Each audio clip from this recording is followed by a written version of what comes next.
Gepleýär Azatlyk Radiosu. Assalamu alaykum hormatly dinleyijiler. Eferde dünýä türkmenleri gepleşigimiz mikrofon öňünde Maksat Ataýew.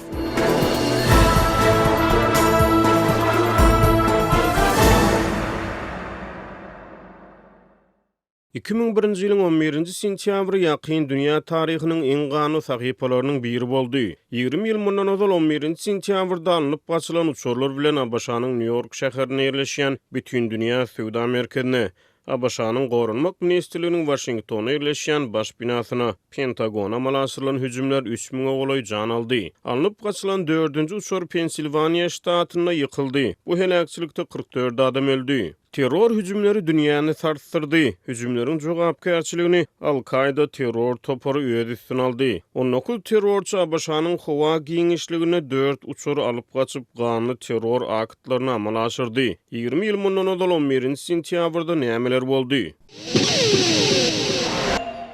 İlki bilen 11-nji sentýabr güni ýerden sagat 8:46-da terrorçylaryň uğruny ütgeden 11 gatnaly Boeing 767 uçury New York'daky bütün dünýä sowda merkeziniň ekizler binasynyň demirgazyk diňine süsdi. Aradan 10 minut geçen soň alınıp gaçylan ikinji ýolagçy uçur 9 sagat 3 minutda ekizler binasynyň günorta diňine baryp wurdy. Adamzadyň gözüniň öňünde bolup geçýän paçygaly terror hüjümlerini tutuş dünýä tank bolup şok ýagdaýyna tas günü ýaýlymyna diýen ýaly synlaýardy.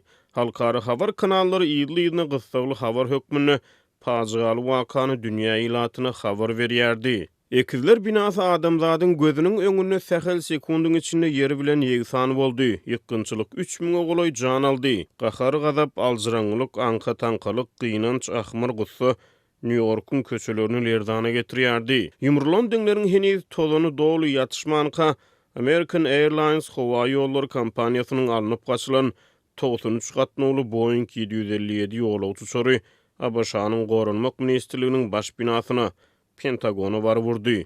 Bu helakçylykda uçurdaky ýolagçylar bilen birlikde jemi 189 adam öldü. Dünýä şok ýagdaýyndady. ABŞ şok ýagdaýyndady.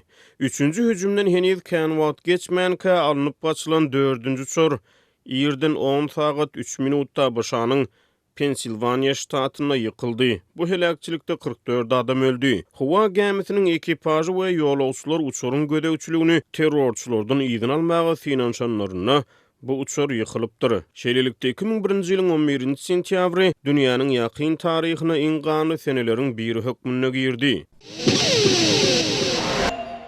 Ýöne biz şol güni umytsızlyk bilen ýatlamaly däl diýip Forbes jurnaly 11-nji sentýabr tragediýasyna bagyşlanan ýörüýte makalasyny aýdýar. Osama bin Laden biziň milli erkimiziň ekizler binasy bilen bile küle sowurlary öýdendir. Ýöne ol düýpli ýalňyşdy diýip makala dowam edýär. Birinjilik bilen şol güni boýy onuň ýygyny bolan zatlar bizde raýat jemgyýetiniň nähili berkdigini aýdyn görkezdi. Öz akymlaryň tagallalary köpeldi. Restoranlar adatdan daşary ýagdaýlar boýunça işgärlere nahar eltip berdi. Yerli harbylar gysylyp galan müňlerçe adamy halas etdi. Öz başda raýatlar we toporlar jebir çeken New York şäherine ýylyna serişdi berip başlady. Ýurduň ähli künjeklerinden şepagat uýalary, lukmanlar, ýangyna garşy göreşijiler, kanun goraýjy edaralaryň işgärleri we başga bir top adamlar öz başlangyçlary bilen meýletin ýardam bermek üçin şähere geldiler. Hemmeler ozal görülüp eşdilmedik krizise garşy göreşmek üçin goşmaça tagalla edýän ýalydy diýip Forbes ýazýar. Terrorçylaryň gany 9-11 hüjümleri jogapsyz galmady. Bu hüjümlere gaýtarylan jogap barada gepleşigimiziň dowamyny giňişleýin gurrun ederiz.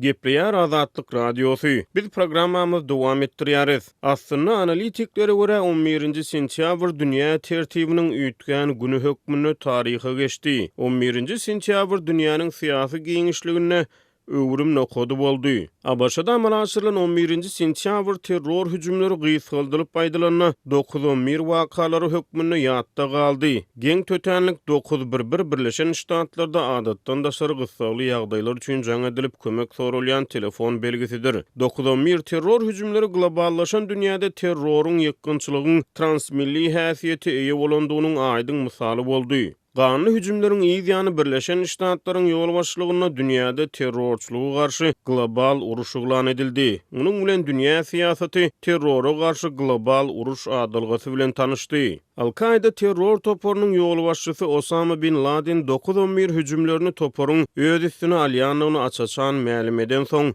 dünýäniň ünsü ýene bir gezek Awganystana gönükdirildi. Sebäbi şol döwler Awganystany häkimiýet başynda bolan Taliban, Al-Qaida ekstremist toporunyň jeňçilerine beýemçilik etmekde, olara eýe çykmakda aýplanýardy. Medeniýet arhivlerine görä ABŞ fajialy wakanyň ýa-ni Talibanyň hüjümden jogapkar adamlary Al-Qaida terrorçylaryny şol sany Osama bin Laden'i özlerine bermegi sorady. Taliban muny ret etdi. Şeýlelikde 2001-nji ýylyň 7-nji oktýabr güni Birleşen Ştatlaryň şol wagtky prezidenti George Bush terrora garşy global uruş elan etdi we ABŞ Awganystana goşuny girdi. Dünýä siýasatyna we halkara gatnaşyklarda 10-njy sentýabrdan nam nişan galmajagy, hiç zadyň öňkü bolmajagy mesemälim görünip durdy. 9-11 wakalary odalan belleşimi diýaly dünýä üçin öwrüm nokady boldy. Maglumat üçin aýdylsa Awganystan günnegorda Hytaý, günortada Pakistan, demirgazykda odal Russiýanyň agalyk eden Merkez Aziýa ýurtlary Özbegistan, Täjikistan, Türkmenistan we Güneybatarda Iran bilen serhetleşýär. Gepleýär Azatlyk Radiosu. Biz 11-nji sentýabr hüjümleriniň 20-nji ýyl dönümine baglanýan ýörüýti gepleşigimizi dowam etdirýäris. İsem Abaşanyň Awganystana goşuny ýürütmegi ýurdun demirgazyk goňşularyna, Sowet Soýuzynyň garaşdyrlyk alanyna ýa-ni bir 10 ýyl dolan Merkez Aziýa ýurtlaryna, Özbegistana, Täjikistana, Gazagystana, Kyrgyzstana we Türkmenistana nähili ýaň saldy. Käbir günüwatar ulumy merkezleriniň bellemegine görä ABŞ Awganystana terrora garşy girişen uruşunyň ilkinji tapgyryna Moskwadan aýraçylygy heniz dolu öwrenşmedik Merkez Aziýa ýurtlarynyň käbirine harby baza gurdy. Düýbi Londonda ýerleşen Chatham House ulumy merkeziniň bellemegine görä Russiýada şol döwürler ýaňy bir häkimiýet başyna gelen Vladimir Putin ABŞ-nyň käbir Merkez Aziýa ýurtlaryna harby baza gurmagyna ýardamçy bolupdyr. Habar berilmegine görä Russiýanyň prezidenti Vladimir Putin şol wagt ABC-nyň prezidenti George Bush'a jaň edip ilkinjilik bilen gynanjyny bildiren daşary ýurt lideri bolupdyr. Gynanç bildirmek barada aýdylanyny şu ýerde Türkmenistan bilen bagly bir wakany belläp geçmek ýerlikli bolar. Pragada ýaşaýan türkmen ýazgysy we synçy Hudaýberdi Harly 10-njy sentýabrda Azatlyk Radiosyna beren interwýusyny pajigaly 11-nji sentýabr wakalary boýunça Türkmenistanyň şol wagt ABC-a gynanç bildirmänligini gurrun berdi. Ol hut şol gynanç bildirmezlik sebäpli Türkmenistanyň şol wagtky prezidenti Saparmurat Niyazowyň medeniýet sekretary Kakymrat Balliýewiň wezipesinden boşadylanyny habar berdi. Medeniýet arhivlerinden çen tutulsa Kakymrat Balliýew hakykatdan 11-nji sentýabr wakalarynyň ýygyny 2001-nji ýylyň 14-nji sentýabr güni işde beren düýpli kemçilikler üçin wezipeden boşadylypdyr.